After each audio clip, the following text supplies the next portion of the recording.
চলো lake town ধরে নিয়েছি। ম্যাডাম দাঁড়িয়ে আছে রাজেরহাট চৌমাথায়, 12টা 25 টাইম এখন। চলো দেখি, আর 100 মিটার পিক আপ। সামনেই ম্যাডাম দাঁড়িয়ে আছে, সিগন্যালও খোলা আছে।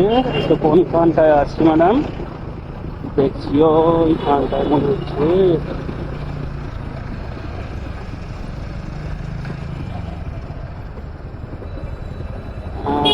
ম্যাডাম দাঁড়িয়ে আছে।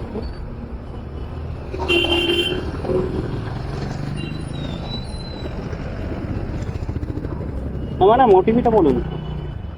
6534। 6534, এটা ভেঙে দেয়। 534, ঠিক আছে ম্যাম বসুন।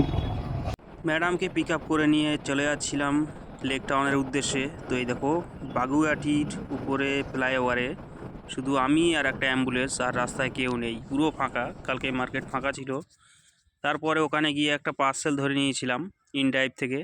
তো এই দেখো 100 টাকা পার্সেল। আর রাস্তাটা পিক আপ পয়েন্ট ছিল 700 মিটার মতো, আর ড্রপ লোকেশান আমি পার্সেলটা পিক আপ করে নিয়ে এসেছি। তারপরে ড্রপ লোকেশানটা মেরে দেখলাম যে 3.5 কিলোমিটার মতো দেখাচ্ছে। তারপর আমি একটু ঘুরিয়ে দেখলাম যে আর একটু কমবে কি না। তো শেষমেশ দেখলাম বাইকে মেরে, দেখলাম 2.8 কিলোমিটার। তো পার্সেলটা ছিল ফুড ছিল, ওই একটা ব্যাগে আমার এই বাইকেই বাঁধানো আছে। আর এই দেখো 100 টাকা ফেয়ার। তো এরকম মারলে তো বড় লোক হয়ে যাব খুবই তাড়াতাড়ি, মানে আমাদের আর কোনো অভাব থাকবে না।